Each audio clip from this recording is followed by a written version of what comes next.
The following is a special presentation of high school sports. It's the High School Coaches Show. Here's your host, Justin Kenny.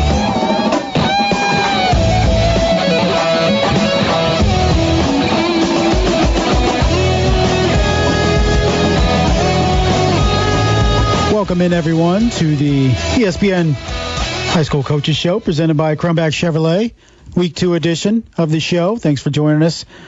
Back by popular demand after an exciting Week 1. We're going to review Week 2, look ahead to Week 3. A lot to talk about. And as we go into Tin Caps baseball. Final week of the season, DC. Is that what it is? Ending on Monday, I believe. That is correct. That is correct. So starting next week, we will go all the way to 7 o'clock. So you're stuck with us even longer starting next week. I'm ready, man. When high school football season starts, right? I'm locked in. This is what was great about last week. We had Week 1 of the high school football season, and then Saturday we had actual football. And I'm not talking preseason football. We're talking Miami and Florida. It was a great game on Saturday night, and in the process of watching that game, it pops up on the screen that Andrew Luck was retiring, and it was crazy. I'm sure you've mentioned that once or twice on the Sports Rush this week, DC. Definitely, most definitely, a few times. So, a big storylines with Andrew Luck, but plenty to talk about in Week 1 of the high school football season. What can we take out of it? What can we gloss over? We're going to start off here in just a couple seconds. Dan Vance, OutsideTheHuddle.net, will join us to break everything down from Week 1, look ahead to Friday night's Week 2. One of the more impressive wins of Week 1 was the Leo Lions, 36-0 victory over Woodland. Coach Jared Sauder of the Leo Lions will join us a little after 6:15, and then we'll wrap up the show about 6:30, 6:35 with Coach Doug Dinan, Carroll Chargers. And I was at that game at Carroll last Friday, and as dominant of a performance as we've seen out of Carroll probably since that Snyder win last year in Week 2. Carroll tries to make it 2-0 this week. They go to Spuller Stadium. They take on Snyder Panthers. We'll see just how good the Carroll Chargers are. We'll talk to Coach Dinan about that about the bottom of the hour. But we're going to kick it off. He complained because he wasn't on the show last week. I guess we had to bring him on this week. He's Dan Vance of OutsideTheHuddle.net joining us right now. Dan, what's up? Not much. I wasn't really more complaining. I just was curious. You're curious? Curious about your choices. Well, are you criticizing the coaches we had on? Is that what you're saying?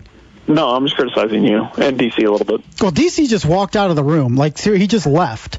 So I don't know if he quit or I stink or something. It could be a combination of things. Or he doesn't like me, one of the two. Yeah, but he's not here. So until he comes back, I guess it's just you and me. I can't go to break till DC comes back. But, I mean, let's look back at Week 1, and there was so much anticipation on certain games, certain programs, certain players, and then when we're finally able to play some football, we're so eager to make snap judgments on teams and players and programs and conferences. But in terms of what you saw and what we learned, or maybe what you learned last Friday, anything stand out? Well, I think the thing that stands out most to me is when a team lives up to that preseason hype and expectation, because a lot of teams get it. We see it all the time. There's hype laid on a lot of people. The DeKalb Barons had a lot of hype, and, man, they raised the bar Friday night. I was out there in Waterloo when they beat Angola, ending a 19-game regular season winning streak for the Hornets. I don't know that I could see anything more impressive through this entire year. Early game of the year candidate. Great back-and-forth game. The Barron defense showed up when they needed to. The Barron offense was fantastic. I was really impressed with DeKalb. And you spoke to Coach Pete Kempf after that game, and he was visibly emotional after that victory. What did he have to say in postgame? Well, I think he was just proud of his group. This senior class is the one they've had to rebuild, and I talked a little bit about it in my piece on OutsideTheHuddle.net on Friday. They had to rebuild so much. They lost a couple players in a car accident just a handful of years ago. The stuff they had to go through with the referendum and not getting turf and upgrade to their facilities just this last May. It's a lot of emotion, a lot of stuff their program has been through. But what a night! It was standing room only. The crowd support and the support for the DeKalb community was so huge. Literally, there were probably 50 to 60 people standing behind the end zone There was no room in the bleachers on either side. It was packed. He was just really emotional about the experience and the group of seniors that he has and what they've meant to the program and building it, and guys that have stuck around and stuck out the hard times and bought into what he was trying to build. And he talked a lot about those kind of systems, Angola being one of them, that you have a system and you got to just kind of put your trust in it, and eventually it's going to get you where you want to. And DeKalb, regardless of what the rest of the year has in store for them, they proved it, that his system works, and it was just a kudos to those guys who stuck it out and worked within his system. One of the guys that shined for DeKalb last Friday was Evan Eschbach, the transfer quarterback from Wawasee. A lot of people were talking about, what is Evan Eschbach really going to give this team? He played for a one-win program a year ago, but adding him to that offense with the Barons, what does that do offensively for that team? Well, it opens everything up because they are strong on the ground, and we saw that. Landon Miller had a great night. Tanner Jack is a very capable back. Corey Price, who is the second quarterback, had to adjust some things this week because of some injuries. He ran the ball well, but Evan Eschbach has got a cannon, and he just throws the ball hard. He throws it long. He puts it in a spot that is perfect, where it's something that a receiver can catch, but a defender can't get to. Where he places the ball is amazing. I was really impressed with Evan Eschbach. First time I've seen him in person on Friday night. But I think going along with that is, as Pete Kemp talks about these senior leaders, when they talked after the game and the coaches all had their chance to talk to the team, the first player to speak up and say something positive and as a leader was Evan Eschbach. And he's the new kid, but yet he's able to step in as a senior and as a leader on and off the field, and I think that he really shined. Dan, taking a macro look at the NE8 in particular, it was just great game after great game. You mentioned DeKalb, Angola. We had East Noble over Plymouth 34-31. We had Riley downing New Haven in overtime by a single point. We had Columbia City going into a different time zone to play Hammond Gavitt and gets a 4-point win. Across the NE8, the first 2 weeks, of course, are non-conference weeks for the NE8. Just a lot of exciting football. I mean, forget who's good, who's bad. It was just an exciting night of football. And then you look at this week's schedule, Angola and Leo, Central Noble, Columbia City, DeKalb and Garrett, Mishawaka, East Noble. It could be another exciting week of football for the NE8. Yeah, I think it's a great week for the NE8. You look at Norwell getting a big win. I mean, Jay County's not a great program, but it's a big school, and so that's a big win for a Norwell team, blanking Jay County, that has Norwell struggled in the last couple of years. Yeah, I think it was a great week. I think we learned a lot about New Haven. South End Riley's a tough team, and for them to take them to overtime shows the New Haven's going to be tough. And we didn't know what to expect with Leo, but I thought Woodland would be a team that could compete in the ACAC right up there with Adams Central and South Adams. I don't know if we learn more about Leo or Woodland or both week one, but definitely an impressive win. And Peyton Wall, I think he had like 13 carries, but ran for 251 yards. Just impressive stuff across the board. And, of course, East Noble, you have to mention it because they got that big win. They fought back on the road. That game ran late at Plymouth. And Bailey Parker, I think we've all talked about what he can do, but to go out and see, 360 yards of offense, 5 touchdowns, 9 tackles, he forced a fumble. The kid just does everything, and that's a huge win. Plymouth is a very good team, too, so we saw a lot of great things out of Northeast State, win and lose. Dan Vance of OutsideTheHuddle.net joining us here on the ESPN High School Coaches Show, presented by Crumbach Chevrolet. Dan, let's talk SAC, and there were no close games, complete opposite of what the NE8 was. But when you look at the 5 blowouts we had in week one, which one to you stood out as the most impressive? To me, it's got to be Carroll, and I think that's because we looked at Carroll and Lures as being kind of even.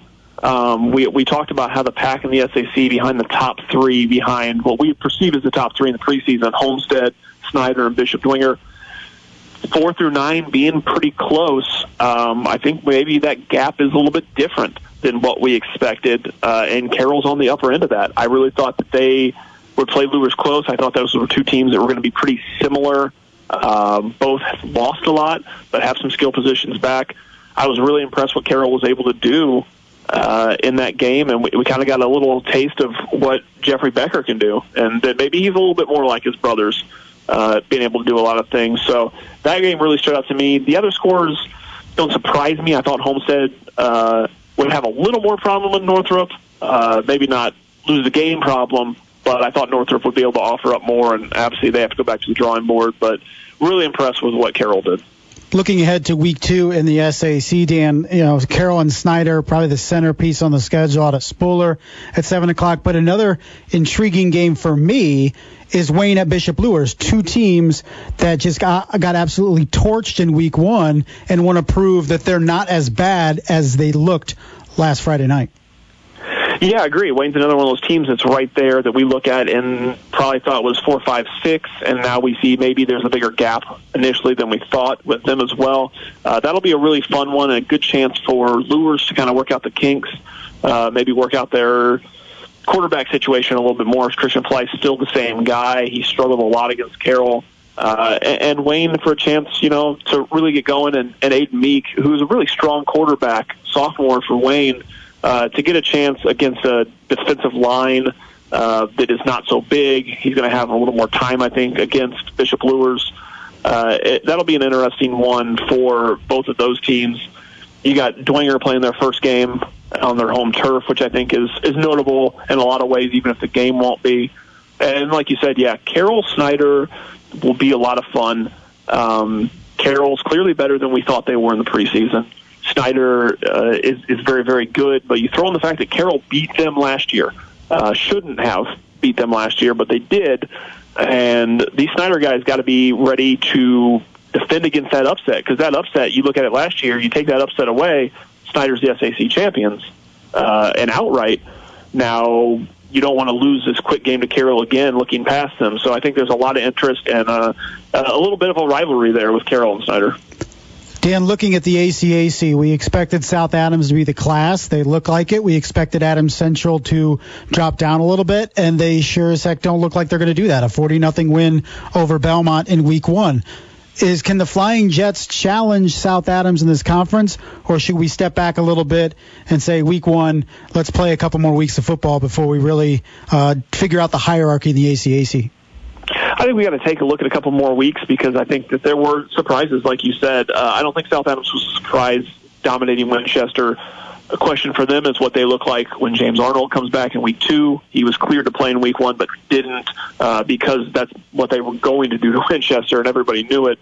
So what happens when you throw him back in there? He's a better quarterback than Aiden Launer is, and Aiden had a very good game. So that'll be interesting. Adams Central is clearly better than we expected them to be. They lost just so much. When you look at some of the guys, the skill position guys, the guys that played both ways for them, career guys for their program that they lost, and a big one over a Belmont team that's not great, but when you win like they do and 40-0 or whatever the final was there, it's really impressive. I think that's a matchup I'm really into, and we'll get to see here in a few weeks. And I want to see more from Woodland. I kind of am really curious about what happened there. I kind of wish I was at that game as much as it was a blowout against Leo, because this is a Woodland team that should be very good, replacing a lot on the line, but tons of skill position guys back. I wouldn't count Woodland out in the ACAC just yet. I'm kind of curious as to how they're going to respond as well. Yeah, Ben Reedy's strangely silent on social media. I'm not used to it. I'm used to Ben being all over the place. Yeah, it just all around just was a bad week. The yardage wasn't there. We didn't see any numbers from David Bischoff. I'm not exactly sure what happened there or why he didn't put up numbers if he did not play. And reasoning behind it, that's a big question, too. He was going to be a big part of that offense. But I think it's a Woodland team that can still score points, can still stop points. Again, was it just a week 1 issue, or is it something bigger? And I think that's something that's going to be interesting with Woodland here the next couple of weeks before they get into conference season. Dan, before we let you go, outside the huddle.net, give it a plug. Tell us what is going on at the site this week. Well, we got our power poll came up today, our Week 2 power poll. We run that every Tuesday. Just yesterday, we had a great column from Kevin Murs, former Bishop Dwenger quarterback, former Northside offensive coordinator. He has a coach's corner every Monday with a unique insight, and we really like the work that Kevin's doing. People like to read what Kevin's doing, and a really unique take on things. Columns from Blitz, he'll jump in definitely every Wednesday. From time to time, other than that, we have a column from Monday blitz about how boring the SAC. They have our breakdown picks for games all week long, and we'll break down our game of the week, which will be Snyder and Carroll this week. Feature stories every Friday, and rolling through the weekend. We have new content 6 days a week through prep football season. So we're really excited about the kickoff of the season and how things have gone so far. No better place around to follow area high school football and basketball outside the huddle.net. Dan, appreciate it. If we can't get a hold of anybody else next week, we may give you a call at 6 o'clock next Tuesday. Hey, I appreciate it. I'll be around. All right, brother. All right, thanks, man. That was Dan Vance of OutsideTheHuddle.net joining us here on the ESPN High School Coaches Show, presented by Cronbach Chevrolet. Kicking off the show, DC returned. I thought you left. I thought pissed you off somehow, or you quit, or didn't like that I had Dan on. I don't know what was going on, but you are back. I'm back. I did not quit or retire. Okay, that's a debate for another show. That's sensitive words around here. It is, quit or retire. You guys debated that ad nauseum. I heard that earlier today in the Sports Rush. But two guys that are not ready to hang it up, whether it's quit or retire, Jared Sauder of Leo, Doug Dinan of Carroll. They'll join us later on here in the ESPN High School Coaches Show, presented by Cronbach Chevrolet.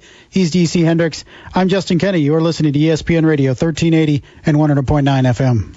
You're listening to the High School Coaches Show with Justin Kenny on ESPN Radio 1380 and 100.9 FM.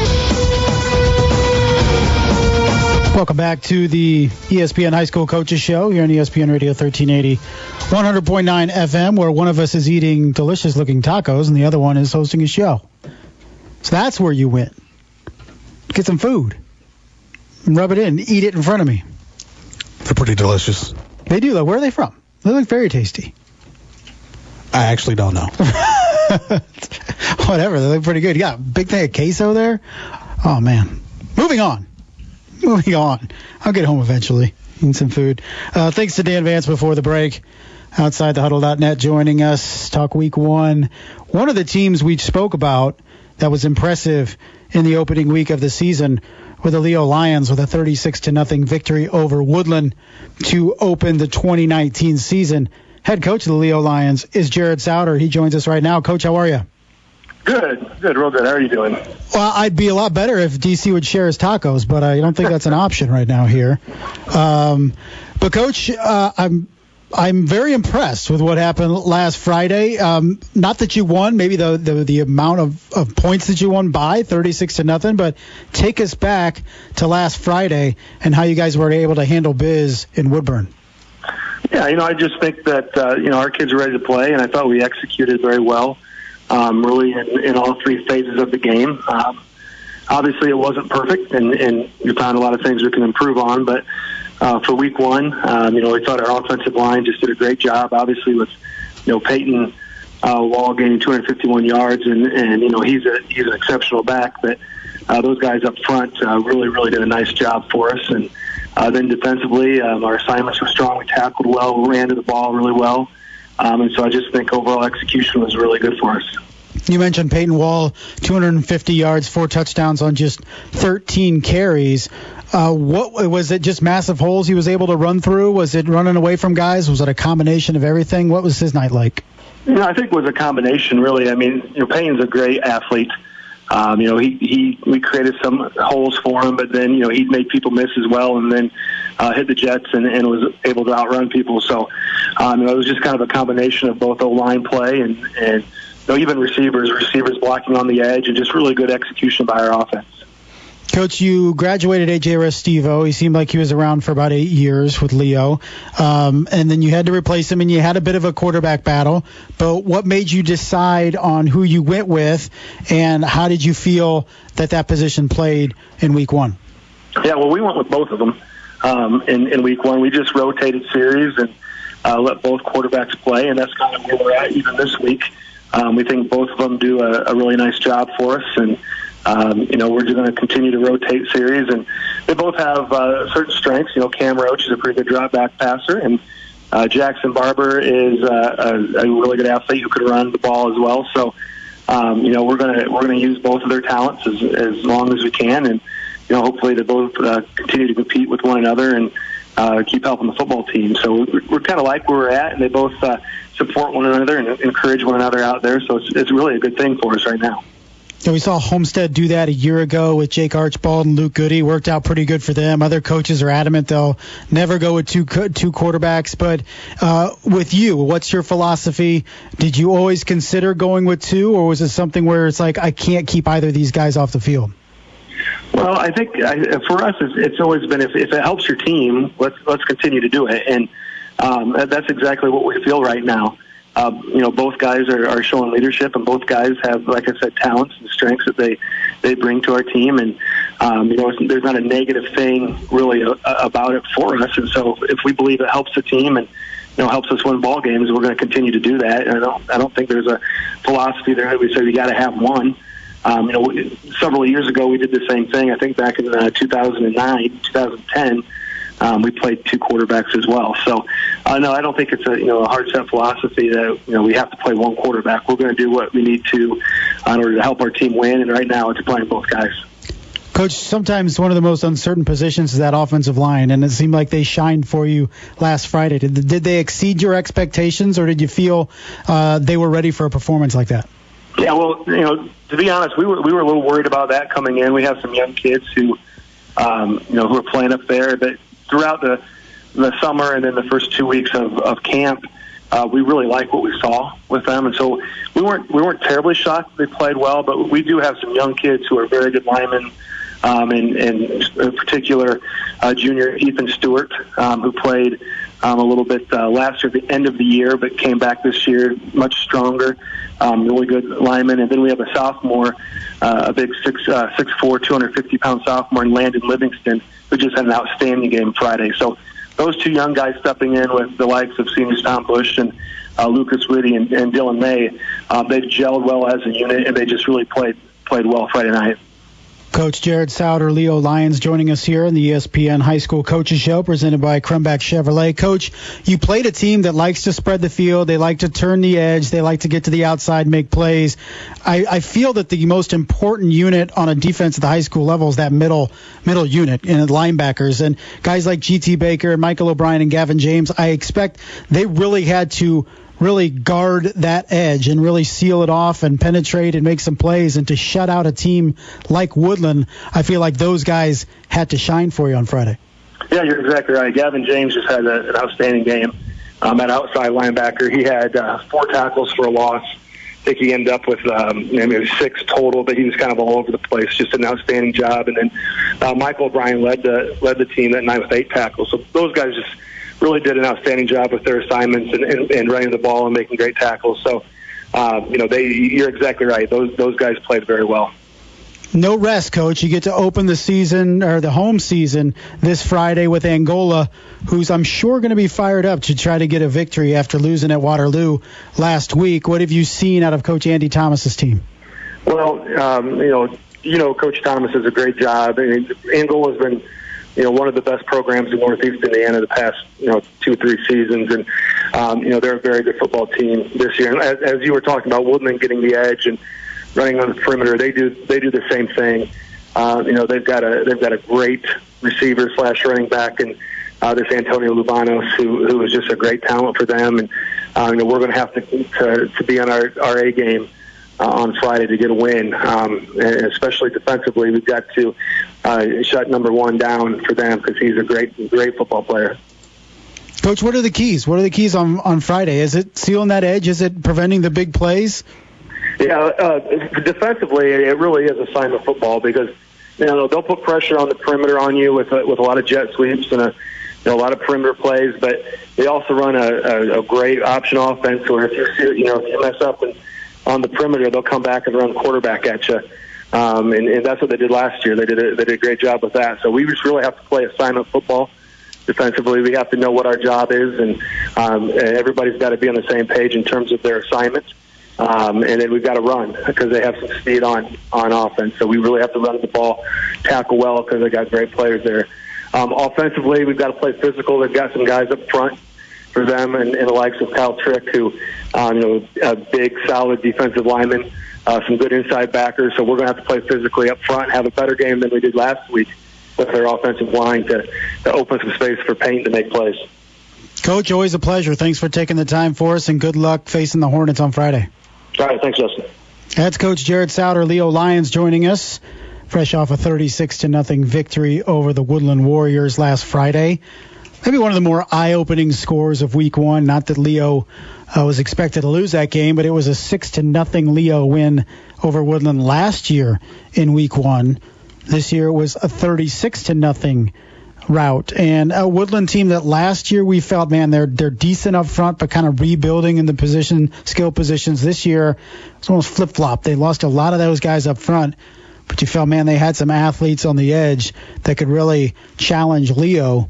But the Lions were up for the challenge, and we're so fall into East Noble being that favorite every year in the Northeast State, at least recently. Could Leo be a team that can challenge the Knights? We'll see. They got a challenging schedule going ahead. They got Angola this week. They go to Norwell next week, and then back-to-back New Haven and East Noble. That East Noble game, Week 5, on the road in Kendallville, according to how we think they'll go for both of those teams leading up into that game. We're going to take a break, come back. Coach Doug Dinan, Carroll Chargers, will join us fresh off the practice field. This is the ESPN High School Coaches Show, presented by Crumbag Chevrolet on ESPN Radio 1380 and 100.9 FM. Now back to the High School Coaches Show with Justin Kenny on ESPN Radio 1380 and 100.9 FM.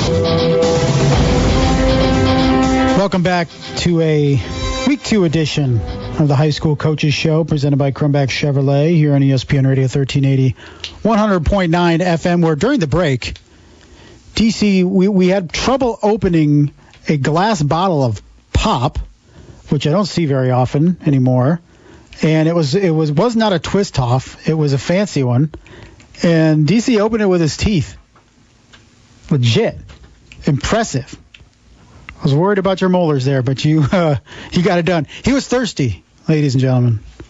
He wasn't letting it stop him. He opened it with his teeth. Now he's eating more tacos in front of me. But we digress. Thank you to Coach Jared Sauder, Leo Lions, joining us for the break. Talk about Leo's shutout win last Friday night. Another team that handed out a shutout in Week 1 were the Carroll Chargers. Head coach of the Carroll Chargers is Doug Dinan, joins us right now. Coach, how are you? I'm good. Hey, you got to wonder with DC, if that's impressive or if that's questionable in terms of sensibility. So it's true. It's a fine line, It is a very fine line. He might have crossed it. Hey, thanks for having us on. Absolutely, Coach. And you're fresh off the practice field. How did Tuesday practice out of Carroll go? Just walking in right now. And Tuesday's a good week. Tuesday's a physical day. Obviously Tuesday and Wednesdays are big physical days. And, there's a lot of install, understanding of scheme at the beginning of the week. And so it was a good week. A lot of things to like out of your team's performance last Friday night. What are some of the things that really stood out for you in the positive? I think that our defense flew to the ball really well. They were very physical, created turnovers, even took one turnover back for a touchdown. That's a positive.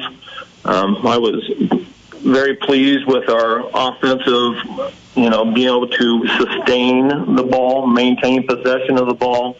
There's probably a couple drives and we wish we would have ended up with points on the board, but for the most part, we were pretty productive, a lot more productive in the second half than the first. But overall level play, I'm very pleased with them. I thought offensively your sophomore quarterback came out, seemed to have a little jitters, went 3 and out that opening drive, but really settled down, threw a good deep ball, really checked down when he needed to, handled the position like a veteran despite just being a sophomore. Yeah, and that's going to be the case, at the beginning of a game, beginning of a season. Young guys are going to be a little nervous, until they're in the fray and they get, mixed up in the plays and get used to the speed of the game. And that's what happened with our young guys, and Jeff's one of those guys. So we were pleased with his performance. Coach, you see your team off and on all spring, all summer now with the expanded rules, but when you go into Week 1, what is one of the things that you said to yourself, I don't know how my team is going to be in this, no matter how much you practice, no matter how much you're with your team, what's still uncertain going into that first game of the season? When you're in June and July and you're in a limited contact period, and you're not really playing, as physical as what you probably can play, because of regulations, because of the time, some of that time you're without equipment. And so that's always one of the questionable things is how physical are we going to be up front on both sides of the ball? And, and some of those questions were answered. Some of them are still to be known. I mean, I think offensively we still need to improve, and we need to be more physical with our offensive line. But I was pleased with our defensive line and the way that they performed. Yeah, defensively, I think you guys looked very, very good at all three levels. And who are some of the guys that stood out? I thought Larry Seibel had a really good game for you. He was flying to the football. Hunter Mertz as well was very good, the junior. So a lot of guys that were really exceptional for you in week one. Yeah, I agree completely. And we talked about the front putting pressure on the quarterback and giving the back five, the opportunity to go make plays on the ball, and that's what ended up happening. We see so many coaches now kind of going with those more stacked defenses, those 3-3-5s, and having more DBs. What's the philosophy in doing that? I know some programs have said, hey, we just don't have the bodies for 4 pure defensive linemen. But in terms of what you guys do, what's the philosophy there? Well, I think that, that's one of the big points. If you are kind of short on defensive tackles or defensive linemen, it makes a lot more sense that if you're playing an odd front with only 3 down guys and you've got more athletic guys that can play at the second level, that's obviously one thing. We've always been a 4-2-5 team, and we continue to do that. And the only time that we'll, ever come out of being a 4-2-5 team is obviously if we get into a dime package at all. And we'll pull, either a down lineman or an inside linebacker. But it's all based, and I think that's on both sides of the ball. All the decisions that we make is based upon the personnel that you have. Coach, one of the turnovers you guys were able to force was an interception by Mr. K. Dinan, a junior, who also happens to be your son. Is Dad so locked in to being the head coach of the Carroll Chargers that he doesn't notice that K. Dinan just had an interception, or does Dad notice those things? No, I notice without question. The thing that I do is that I don't coach him, and I'll celebrate with him just like I'll celebrate with a tight end or a wide receiver or anybody else that makes a play within our program. I won't differentiate that, but he's a DB. I don't coach DBs. I coach tight ends, and so during the day, we have very little communication whatsoever. Coach, you get a challenge coming up on Friday. You go to Spuller, take on the Snyder Panthers. We all remember what happened in Week 2 last year. The Panthers were able to knock you off in the postseason, but let's talk Snyder. What do you guys have to be ready for? Well, they're going to be very disciplined with the offensive line. They're very well coached. Coach Klein, Coach Isaacs do a tremendous job. They're going to pull to the second level very well. They're going to down block. They're going to be very physical up front. And defensively, we've got to be able to handle that. We've got to defeat blocks. Defensive line has got to get off the block and get to the ball. We've got to put pressure on the quarterback. He's an experienced kid that can throw the ball and run the ball. They've got experienced receivers and a good running back at Bennett. And all those things together make them a tremendously explosive offensive team. And we've got to play at the level that we did last Friday. We've got to fly to the ball.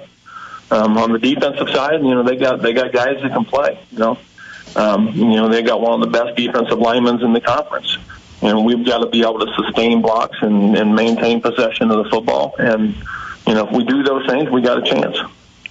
And Coach couldn't ask for a better night of football last Friday. We're going to have another one. It sounds like this Friday. I mean, we're just jumping right into fall weather. Well, if you can keep controlling the weather like that, Justin, then we will make sure that you get an extra slice of pizza. I'll take it, brother. All right, Coach, appreciate you taking the time fresh out of practice. I know you're a busy guy, so we'll let you go. But thanks for the time. Good luck on Friday. All right, thanks very much. That's Coach Doug Dinan, Carroll Chargers. His team knocked off Bishop Luers 42-0 last Friday.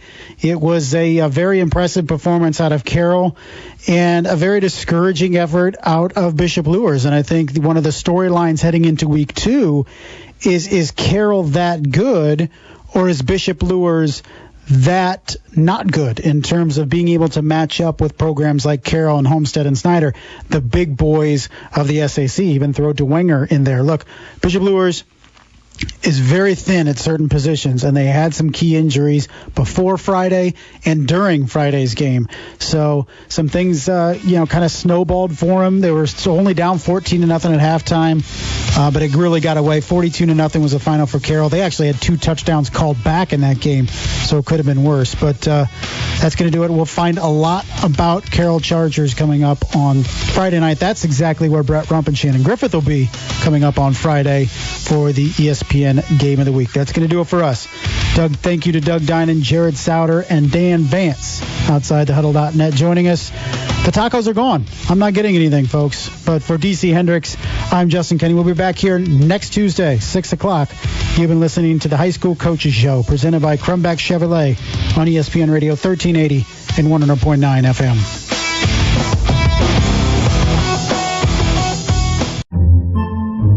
Podcasts by Federated Media. Podcasts by Federated Media.